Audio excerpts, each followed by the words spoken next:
Shrimad home remedies में आपका स्वागत है। और हम आपको बताएंगे कि रावण वध जो हुआ और विभीषण ने जो बताया कि रावण का वध कैसे हो सकता है, ये हम बचपन से सुनते आ रहे हैं। पर एक्चुअली में विभीषण ही नहीं, रावण की पत्नी मंदोदरी ने भी बताया था कि रावण के वध का राज क्या है। अब ये बात कैसे पता चला, वही हम आपको बताने जा रहे हैं। हम बचपन से अपने माता पिता बुजुर्गों से रामायण के कथा किस्से सुनते आ रहे हैं और हमने हमेशा यही माना है कि विभीषण ने ही रावण को वध करने का राज बताया था। पर सिर्फ ये आधा आधा सच है, सिर्फ अधूरा सच है। एक्चुअली जब राम रावण का युद्ध हो रहा था तो राम हमेशा वार करते थे और रावण का जो सर था वो धड़ से अलग होके गिर जाया करता और फिर एक नया सर आ जाता था, जिससे राम को भी लगने लगा कि रावण का वध करना बड़ा मुश्किल है।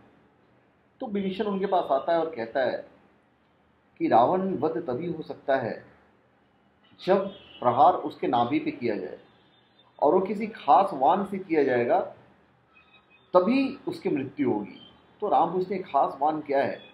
तो विभीषण कहते हैं कि हम तीनों ने ब्रह्मा की तपस्या की थी, रावण ने, कुंभकर्ण ने और विभीषण ने। पर रावण ने अमरता का वरदान मांगा था भगवान ब्रह्मा से। तो ब्रह्मा जी बोलते हैं कि हम तुम्हें अमरता का वरदान नहीं दे सकते हैं।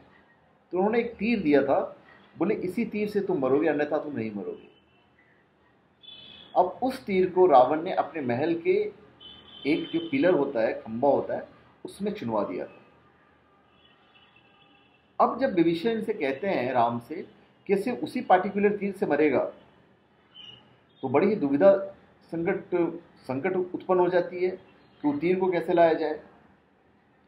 अब यहाँ पे हनुमान जी ज्योतिष का रूप धर के लंका में एंटर करते हैं और बहुत कम वक्त में पूरे लंका में हाहाकार मच जाता है कि कमाल के ज्योतिष आए हुए हैं और सबकी भविष्यवाणी बताते जाते हैं हनुमान जी, क्योंकि हनुमान जी तो हनुमान जी थे। अभी फाइनली होता यह है कि हनुमान जी को महल में बुलाती है मंदोदरी। मंदोदरी ने उनकी विशेषता जानकर उत्सुकतावश उन्हें अपने महल में बुलवाते हैं। हनुमान रूपी ज्योतिष ने मंदोदरी को रावण के संबंध में कुछ ऐसी बात कहते हैं जिसे सुनकर मंदोदरी आश्चर्यचकित हो जाती है और उन पर ब्लाइंड ट्रस्ट कर बैठती है। अभी बातों ही बातों में हनुमान जी मंदोदरी को रावण के संबंध में उसे ब्रह्मा जी से वरदान के रूप में प्राप्त तीर के बारे में बतलाया है। साथ ही साथ हनुमान जी ने यह भी जाहिर किया और कोशिश की कि जहां भी वो वान पड़ा हुआ है वो सुरक्षित नहीं है।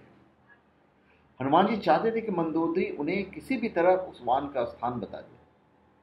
मंदोदरी पहले तो ज्योतिषाचार मतलब हनुमान जी को आश्वस्त करने की कोशिश करती रही कि वान सुरक्षित है, लेकिन हनुमान जी की वाक्पटुता की वजह से मंदोदरी बोल पड़ी कि वो वान रावण के सिंहासन के सबसे नजदीक स्थित स्तंभ के भीतर छुपाया हुआ है या चुनवाया हुआ है।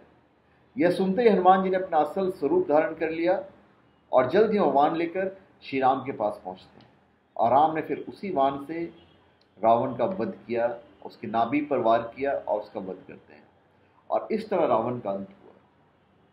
तो धन्यवाद। आप हमारे चैनल पे सब्सक्राइब करें और अपने कमेंट दीजिए। धन्यवाद।